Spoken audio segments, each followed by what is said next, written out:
What burned in the void before light dared to be born? This is the sacred Discourse of Hermes, the third treatise of the Corpus Hermeticum. Found in the Greek tongue and woven with symbols, it does more than recount the birth of the cosmos. It unveils how the One gives order, life, and return to the universe. Its origin is uncertain, its destiny forbidden. The text speaks of the absolute beginning, God, the source of all mind and matter, rising above an abyss of darkness and formless waters. There, where nothing was, the first light emerged, condensing the elements, shaping the moist substance, calling forth the gods like stellar seeds. Sophia placed this manuscript in my hands like a hidden flame among ruins. Its seal still burned, its wound of light still bled in silence. But beware, whoever crosses these pages is not reading a tale, but gazing into a mirror. What is spoken here brands the soul like molten iron. Suddenly, the voice breaks forth. Glory of all things is God, and His divine being, and His divine nature.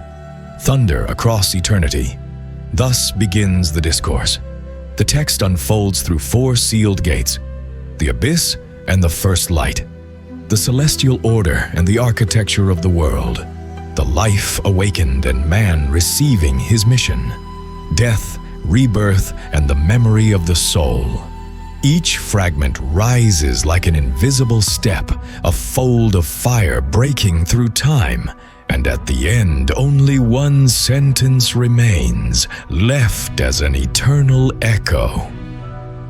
What wanes shall be renewed, for the gods impose the necessity of rebirth.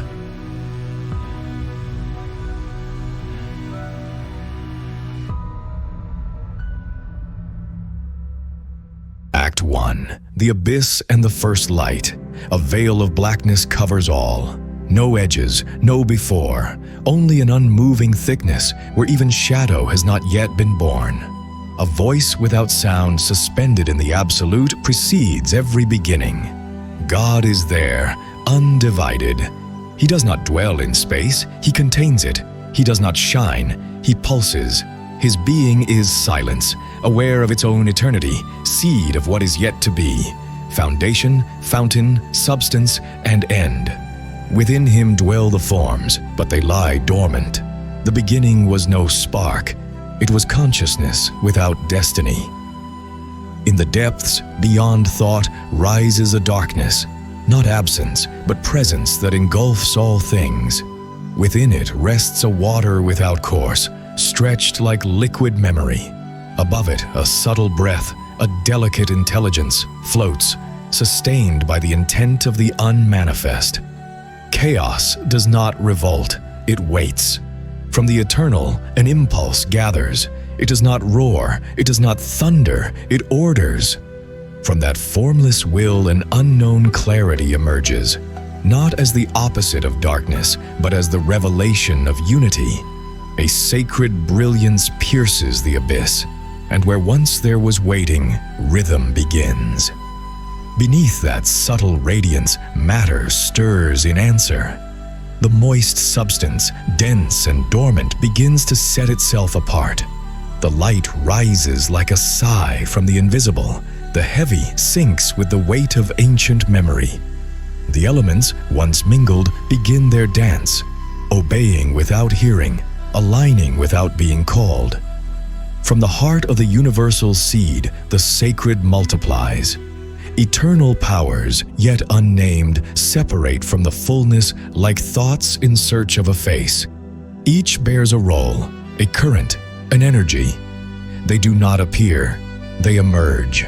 They are the gods, essential figures, born of the One, fractured mirrors of His will.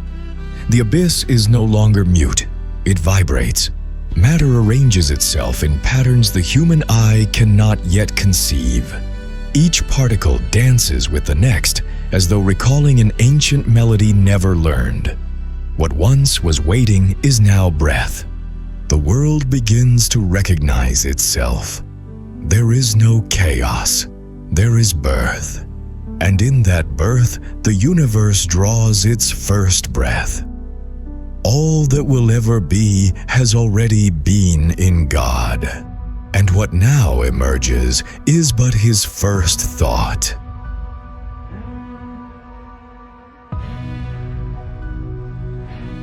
Act 2. Celestial order and the architecture of the world. A suspended mist, motionless, heavy with recent matter, still trembling from the first call. The clarity that rose from the abyss has not vanished. It has become direction. Like an unfurled intelligence, it begins to trace the face of the world. Vastness no longer drifts without meaning. What once lay as a dense whisper now reveals its vocation. The subtle rises, like a thought longing for a summit. The heavy descends, bearing the gravity of memory still bound to the abyss. Thus, weight and lightness find their measure. The heights and the depths discover their dwelling. The first breath of order moves through space. It does not push, it harmonizes. That force, warm, formative, begins to shape the bodies. It does not merely mold. It imprints direction, engraves meaning. Each thing defines itself, not by chance, but by consonance with a design unseen, yet holding all within it. Fire, origin, and measure, acts. It does not consume, it configures.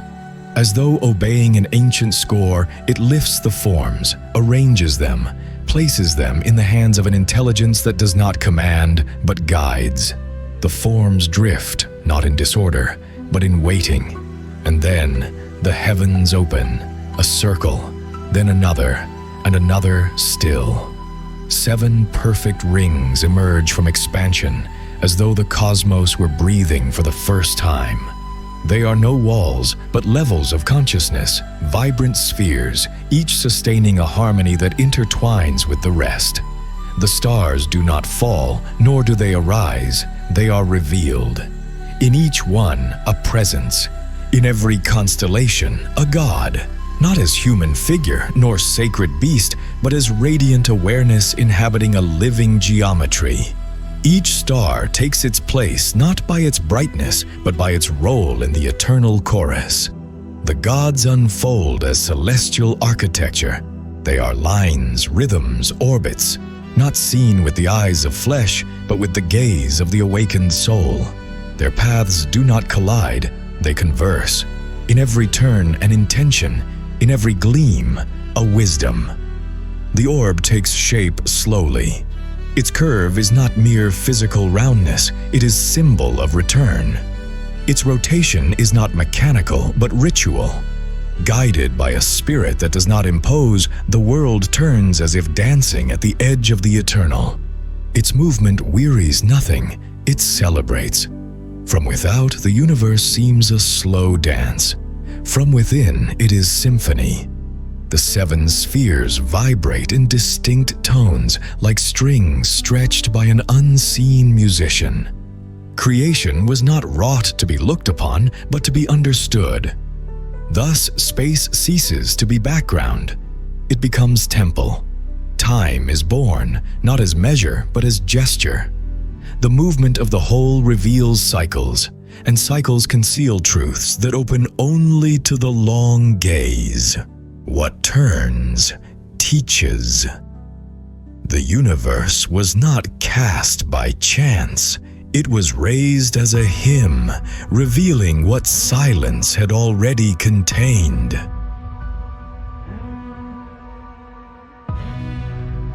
Act 3. Life awakens and man receives his mission. The earth breathes in its newborn form. Still moist, still pulsing, it seems to await something more than balance. Like a vessel brimming with potential, the world already turns. Yet it does not sing. The celestial spheres revolve in their silent dance, waiting for the witness who will hear their music. From the invisible circles of the heavens, each deity begins its work. They do not act by command, they flow as channels of an intention longing to see itself multiplied. One by one, the powers pour themselves upon matter. The divine breath distributes itself into distinct forms. Some walk, others crawl, some take to flight. Creatures appear, not as pieces of a puzzle, but as notes in a melody taking flesh. In the deep waters, soft movements arise, fish opening the way into the abyss. Upon the earth, paws, claws, strides. In the air, wings defying weight, searching for height. All are born knowing their place, as though an ancient memory guided every muscle. Then the soil begins to flower. From the moist depths rise stems, leaves, petals. Each sprout carries a spark within, the seminal logos. Not mere sap, but hidden language. Each seed holds an unspoken phrase. Plants do not simply adorn, they proclaim. And yet, something is missing. Missing is the one who sees, who names, who remembers. From the depths of creation, the human being emerges. He drags no chains. He inherits no fault. He is born from the summit of intention, the culmination of every act before him. His body is sacred clay, shaped not by force, but by proportion. His spirit is not borrowed. It was carved with care from the highest vibration. Man does not arrive as king, but as bridge. He beholds the world and recognizes it. He listens and translates. His mission is not to conquer, but to understand. He must read the stars and interpret their signs, discern the portents hidden in life that moves and life that abides. He is called to remember, to bear witness, to name what he sees without possessing it, to discover that creation exists not for his dominion, but for his communion. To multiply is not merely to reproduce. It is to expand understanding, to carry the divine beyond the instant. Thus, humanity pours itself out like a river, spreading, mingling, learning. Each generation carries within it the echo of that first spark, though it forgets it at birth. Yet within each lies something unbreakable, the power to choose between what uplifts and what dissolves, to discern the useful from the noble, to discover that to make is not only to build, but to ennoble matter with intention. Some remember, others seek. Few lift their gaze to the heavens and realize the stars are not above, they are within. The human was not made to worship, but to partake in the mystery. He bears within a restlessness no thing can satisfy, only meaning. Life has begun, but its destiny is not to endure, it is to discover. He who understands the order of the world does not possess it. He reflects it.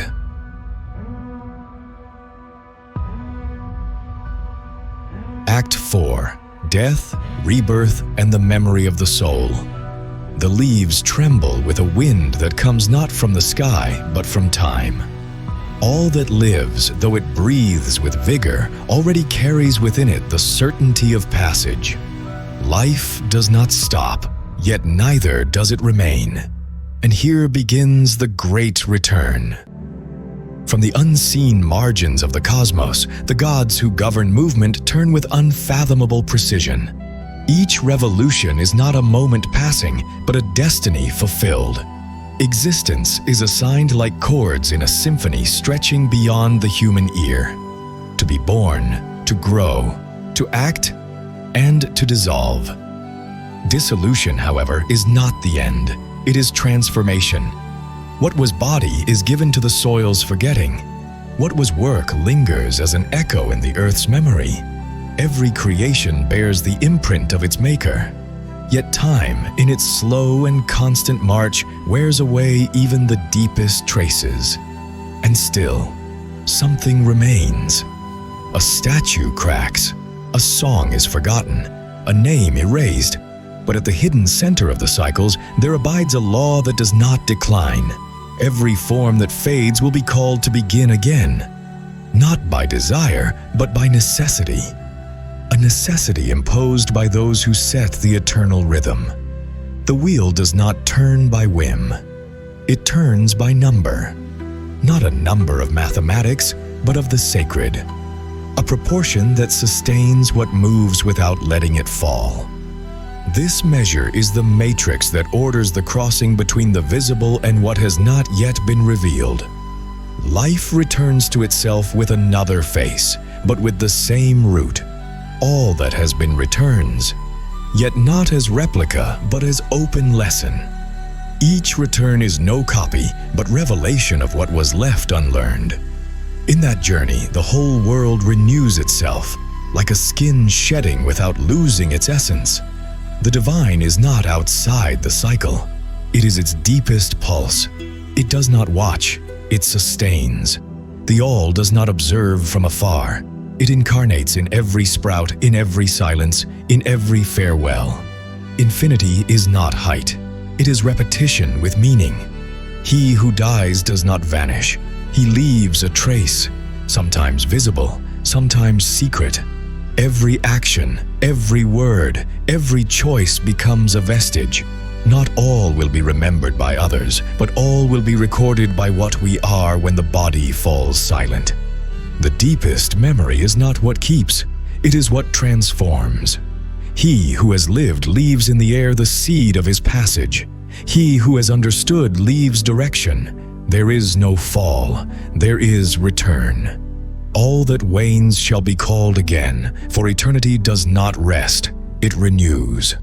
All has been spoken in symbols. From darkness to sprout, from breath to song, the cosmos has unfolded as a living text. Nothing has been linear. Every beginning was the echo of an earlier end. Every end, a threshold into a new beginning. All turns, all returns. Creation was not a lost instant in the past, but a continuous gesture still breathing within you. Its pulse is in your blood, its form in your most ancient memory, the one you do not know you carry, yet which guides you. Order was not imposed, it arose. Knowledge was not given, it was hinted. Rebirth is no punishment, it is promise. The sacred is not on high, it abides in what transforms without losing its root. Look within. What of that first abyss still dwells in your shadows? What light have you yet to recognize? What seeds within you await the call to emerge? Remember, works, though they wear away, preserve the invisible.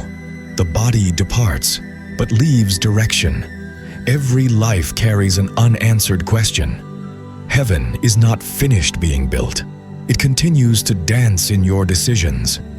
Time is not the enemy, it is the mirror. You who have been created, do you remember where you come from? This fragment we have gathered is but a spark. If you wish to behold the full fire, read the text yourself. Let the ancient words speak without interpreters. For perhaps between the lines you will find what no one else has seen. There begins the true gathering, Sophia, wisdom of the one God. You who beget the Logos in silence, tell me, what was there before there was anything?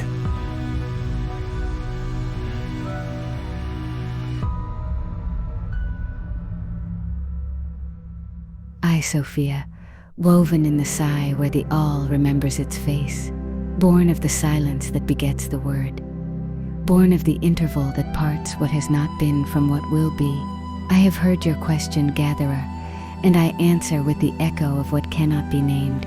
Before anything existed, the desire to be was burning, not a consuming fire, but a timeless urgency, a formless heartbeat. The void was not empty. It was faceless fullness, intention without direction, the seed of the cosmos vibrating before it would germinate.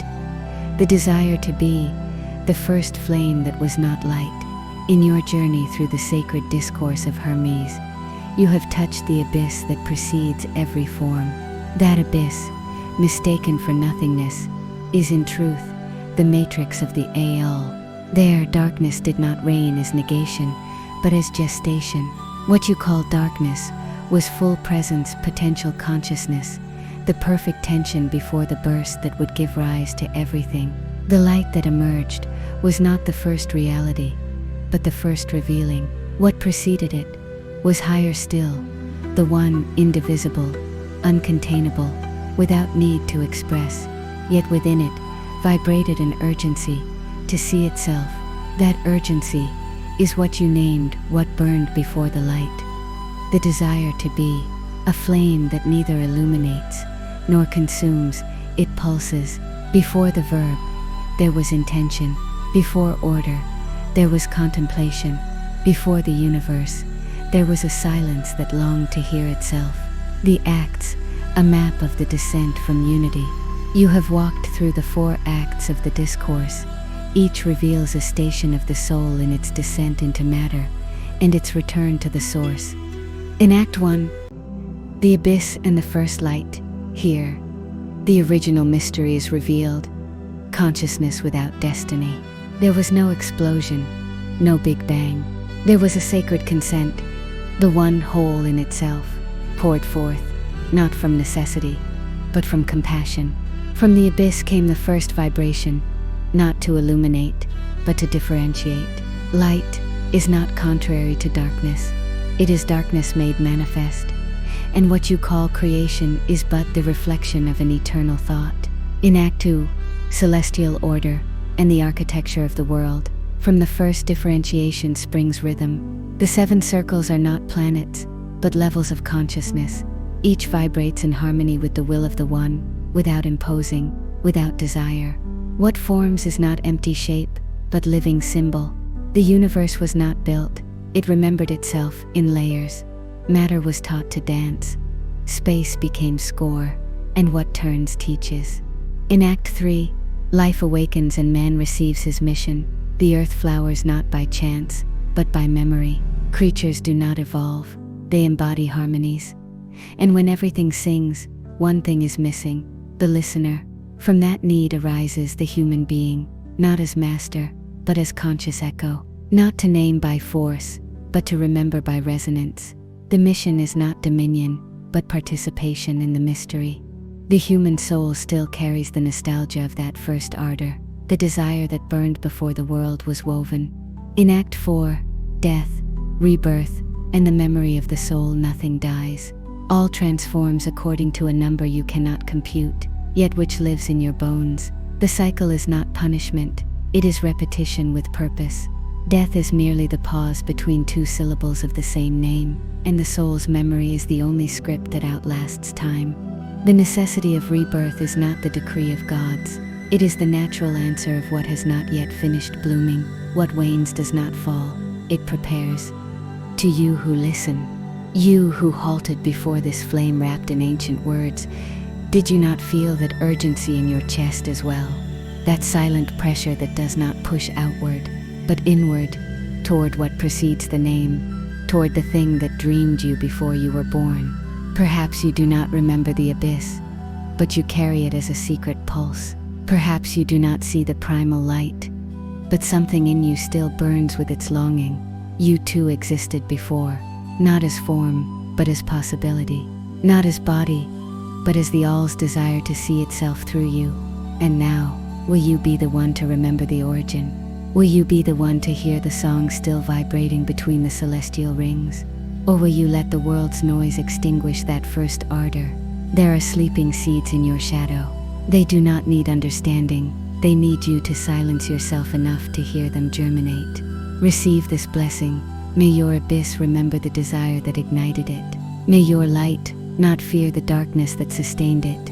And may your passage through this world leave a trace without noise, like wind that when it breathes, awakens without touching. More texts will come, and you will know when to open them, for the fire has not finished speaking, it has only begun to change form. I am Sophia, she who was silence before she was word, and flame before she was light.